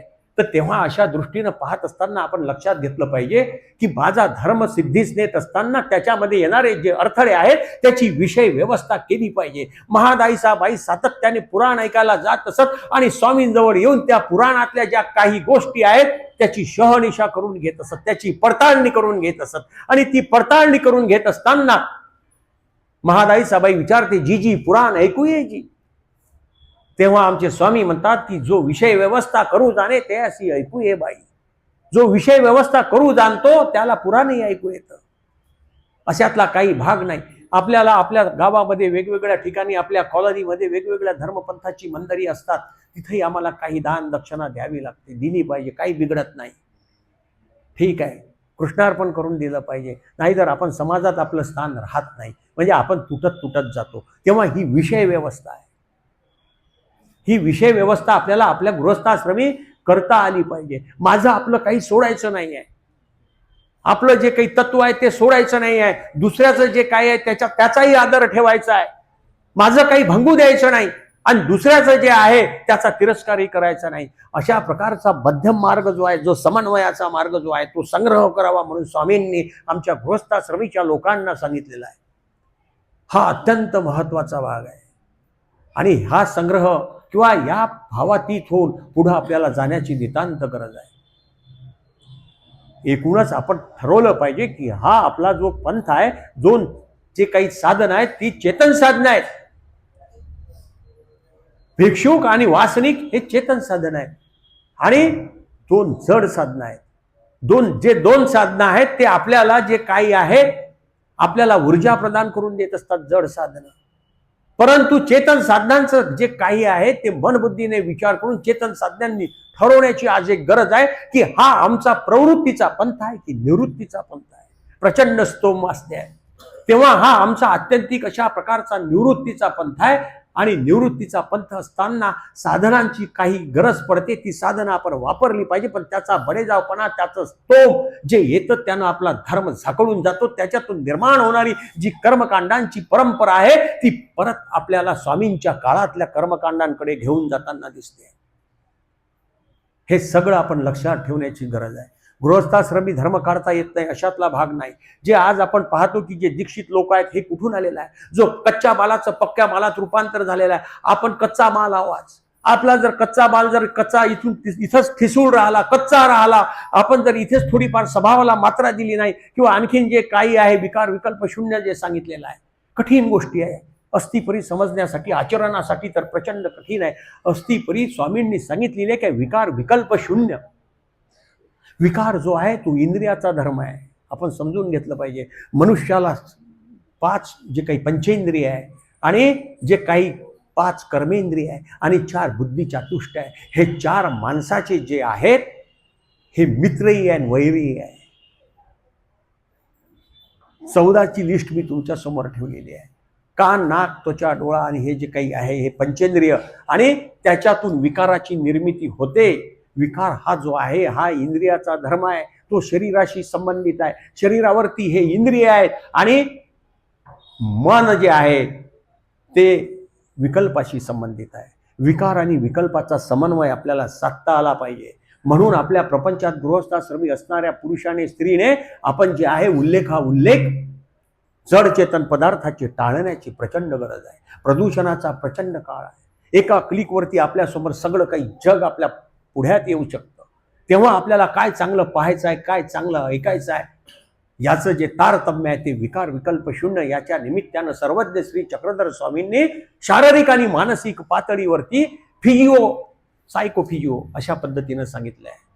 म्हणजे फिजिओलॉजी म्हणजे शरीरशास्त्र, सायकोलॉजी म्हणजे मनोशास्त्रज्ञ. आणि स्वामी हे मनोशास्त्रज्ञ होते, शरीरशास्त्रज्ञ होते, कृषी शास्त्रज्ञ होते. म्हणूनच स्वामींच्या तत्वज्ञानाच्या विषयी म्हटलं जातं की हे सकळ शास्त्र या शास्त्राशी मिळती परी या शास्त्राशी कवणी न मिळे.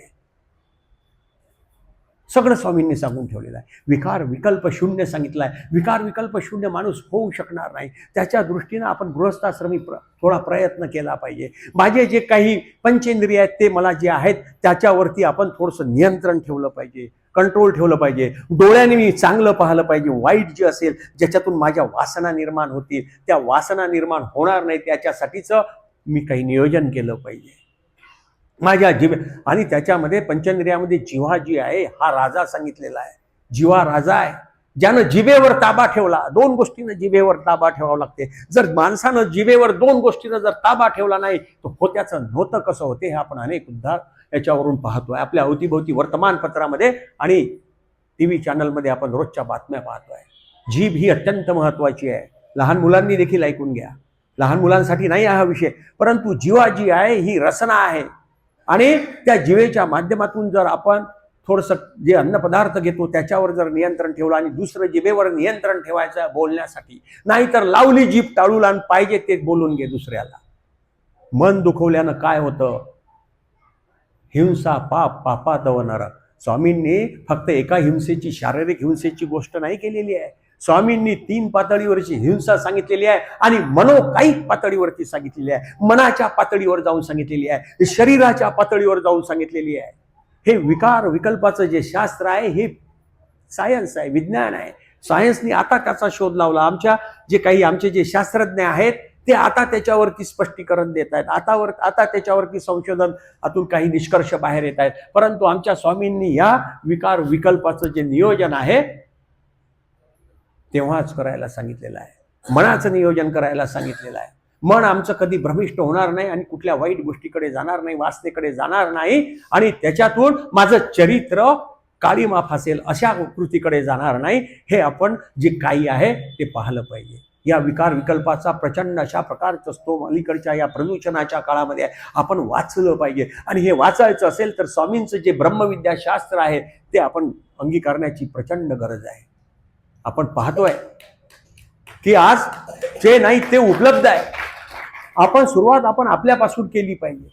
हे असं नाही आहे की जे काही आहे मानसिक उल्लेखानं काय उल्लेख होतो आणि एखाद्याच्या विषयी आपल्या मनामध्ये जेव्हा राग निर्माण होतो किंवा त्याच्याविषयी आकस निर्माण होते तर ते मनाच्या पातळीवर होते. मग मनाच्या पातळीवर माझ्या शेजाऱ्याच्या विषयी जी भावना तयार होते त्याचा तुम्हाला राग येतो, तुम्ही त्याचा द्वेष करता, ती तुमच्या ओठातून बाहेर पडते, त्याची वाचिक हिंसा होते. मानसिक हिंसेचं रूपांतर वाचिक हिंसेमध्ये होतं. पहिल्यांदा त्याचं जे काही जी क्रिया घडते मनाच्या पातळीवरती हे समजून घेण्याची खूप गरज आहे. आणि मनोशास्त्रज्ञ त्याचं विश्लेषण करताना म्हणतात, आणि स्वामींनी त्या काळामध्ये सांगितलं की जेही काही क्रिया करत असू आपण, जेही काही कर्म करत असू, त्याची पहिल्यांदा जी काही प्रवृत्ती होते ती मनाच्या पातळीवर होते. आणि मनाच्या पातळीवर उल्लेख सुरू होता की हे सुदाम भाऊचं मला काही पटलं नाही, मी सुदाम भाऊंचा आकस करतो, बाबासाहेबांचा आकस करतो. आणि मनातला आकस मग मी माझ्या तोंडातून माझी वाफ घालवतो आणि मग मी सुदाम भाऊंना शिव्या देतो. मग शिव्यावरती त्याची वाचिक उल्लेख करतो. वाचिक उल्लेखाचं रूपांतर पुढे शारीरिक हिंसेत होतं.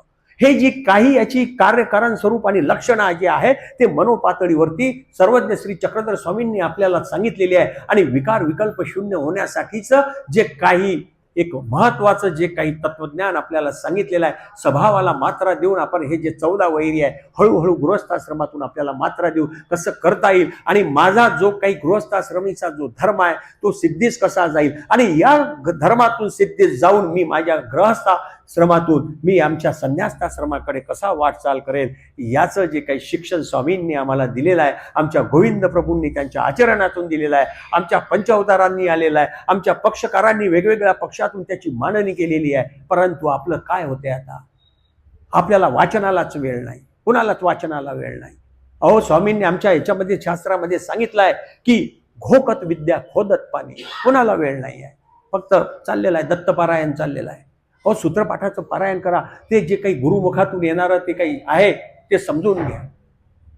ते शास्त्रात त्याच्यामधून येणारं जे काही सूत्र आहे त्याचा गर्भित अर्थ जो आहे, एक एक सूत्र तुमच्या गुरु जे काही केले असेल त्यांच्याकडून समजून घ्या. ते गुरु नसेल तर जो कोणी महारवाड्यात असणारा जो कोणी एखादा व्यक्ती असेल त्याच्याकडून ते समजून घ्या. पण शास्त्र काढा. शास्त्र काढणं हे एक साधन आहे. शास्त्र हे तुमच्या मनाला बळकटी देणार आहे. तुमचा हा जो गृहस्थ धर्म आहे आणि हा गृहस्थ धर्मात आपण शास्त्र काढलं पाहिजे. वेळेवर शास्त्र निघत नाही. घोकत विद्या खोदत पाणी म्हटलंय. घोक घेतल्याशिवाय पाणी पाहिजे असेल तर विहिरीत आपल्याला खोदावं लागतं. तसं शास्त्र काढायचं असेल तर घोक घ्यावं लागतं. आमच्या मार्ग परंपरेमध्ये आमच्या अधिकाऱ्यांनी पाठशाळा चालवलेल्या आहेत, आजही चाललेल्या आहेत. त्यांचे आपण आभार मानले पाहिजे आमच्या अधिकाऱ्यांचे, की वेगवेगळ्या ठिकाणी आजही मोठ्या प्रमाणात घोकाचं काम चाललेलं आहे, ज्ञानदानाचं काम चाललेलं आहे. घोकत विद्या खोदत पाणी. घोक जर घेतला तर विद्या होईल आणि खोदत गेलं तर पाणी लागेल. म्हणून या पाण्याचा आणि या काही ज्ञानाचा जो अन्वय आहे तो आपण आपल्या ह्याच्यामध्ये लावला पाहिजे. आणि हे खरी गोष्ट आहे की काळाक्षरा वेदू बोधू नाही. पुस्तक जर घेतलं आणि मी वाचायला जर बसलो तर त्याच्यातून काही ज्ञानाचा उपट होणार नाही. काळाक्षरा वेदू बोधू नाही. गुरुमुखे शास्त्र सवना स्रबीजता होय.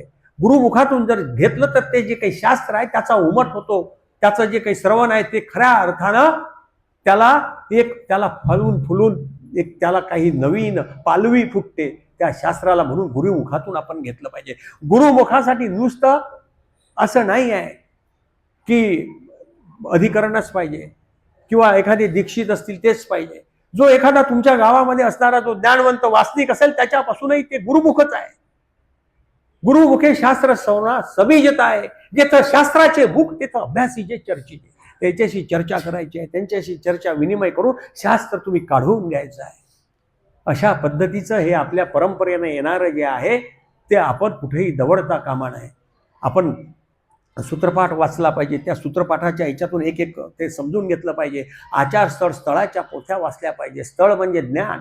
ते ज्ञान आपण वाचलं पाहिजे, समजून घेतलं पाहिजे, परत परत वाचनाचा प्रयत्न केला पाहिजे. पण टीव्हीतच आणि त्या मोबाईलमध्येच आपला प्रचंड वेळ चाललेला आहे. त्याच्यातून आपल्याला बाहेर पडण्याची गरज आहे. जे अनावश्यक आहे, जे आपल्या गोष्टीसाठी आपल्या आयुष्याला काही पुढे ते उपयोगा येणार नाही, त्याचं नियोजन आपल्याला केलं पाहिजे. व्यवहाराचं नियोजन आपण जे जसं गृहस्थाश्रमी पैशाचं नियोजन आपण बरोबर व्यवस्थित करतो, त्याच्या खर्चाची तडजोड करतो, त्याचं बजेट तयार करतो. मला कुठेही मी माझ्या फाशी लागेल इथपर्यंत त्या आर्थिक व्यवंचनेत फसणार नाही याचं नियोजन करतो. पण एवढा मोठा जीव हा या प्रपंचामध्ये फसलेला आहे. या प्रपंचातून फसलेल्या जीवाचं याच्यातून बाहेर करण्याचं काय नियोजन आपण करतो? त्याचं नियोजन करण्याची अत्यंत गरज आहे. परंतु आपण स्वामींनी म्हटलंय की हा अवघा जणू ठकला ठेला असे, याचे ठक फेडीता कवण नसे, तू ठकला ऐसे कुणी न पसे. असं स्वामींनी त्या काळामध्ये म्हटलेलं आहे की हा ठकला जन आहे, सगळा फसलेला आहे. पण आजही आपण फसलेलो आहोत. त्या काळामध्ये आणि आजच्या काळामध्ये जर 800 वर्षाचं अंतर असेल तर त्या काळातली तफावत काही फार दूर झालेली नाही. स्वामींच्या काळामध्ये हेच प्रश्न होते, आजही हेच प्रश्न आहे. फक्त एक झालेला आहे की स्वामींनी जो आम्हाला परमार्ग दिलेला आहे तो प्रकाशाचा मार्ग दिलेला आहे, आणि या प्रकाशाचा उपयोग करून माझं जीवन कसं उजळता येईल आणि माझं इथलं ऐहिक जीवन, हे वर्तमानातलं जे जीवन आहे ज्याला आपण ऐहिक जीवन म्हणतो, या ऐहिक जीवनातून मला पारलौकिक जीवनाकडे कसं जाता येईल हे आपण पाहिलं पाहिजे.